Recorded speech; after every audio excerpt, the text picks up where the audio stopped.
చాలా చిక్కగా ఉందిరా, మీరు జావరం నేను జావరం ఎందుకు వచ్చింది, ఏదైనా వరం కోరుకున్నానట. ఇది గొప్ప ఉపాయం అండి. సంసారాలు బాగుండాలంటే ఇది బాగా వినాలి. ఒక వరం కోరుకుంటారా అన్నట్టు. వెంటనే వాళ్ళన్నట్టు అహంకారం కదండి, రాక్షసులు కదా తమ ఏంటి చూడు ఎలా ఉన్నాడు, నువ్వు మాకు వరం ఇస్తావు అక్కడ అక్కల నువ్వే కోరుకో అన్నారు. ఇదే గోతులో పడేయడం అంటే వ్యూహాత్మకంగా చంపేయాలి.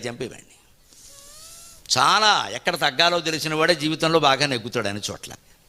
నేను తగ్గనంటే కుదరదు. ఇక్కడ విష్ణుమూర్తి తగ్గాడు, ఓ వరం కోరుకోండిరా అన్నాడు. వాళ్ళు ఏమన్నారు, అహంకారం పెరిగిపోయి నువ్వా మా చేతిలో ఊరిపోయి అలసిపోయావు, నువ్వు ఇక్కడ ఓడిపోయి నువ్వు మాకు వరం ఇస్తావు నువ్వే కోరుకో అన్నాడు. వెంటనే ఒక్క క్షణం ఆలస్యం చేయకుండా అయితే నా చేతిలో చచ్చిపోండి అన్నాడు. అది విష్ణుమూర్తి. వాళ్ళు కోరుకోమనగానే నేనేమిటి వీళ్ళ దగ్గర వరం కోరడం ఏమిటి, నేను కొన్ని వందల మంది భక్తులకు నేను వరాలు ఇచ్చా, నేను కోరుకోవడం ఏమిటి అనుకోకూడదు. ఎందుకు వచ్చిన కూడా వాడు అడిగాడు, కోరేద్దాం, లేని పోను కూడా నా చేతిలో చచ్చిపోండి రా అన్నాడు. వాళ్ళు ఎటువంటి వాళ్ళు అంటే తమో గుణంలో కూడా మాట తప్పరండి. రాక్షసుడైనా మాట తప్పడు. ఓయ్ బాబు ఇరికించేసాడరా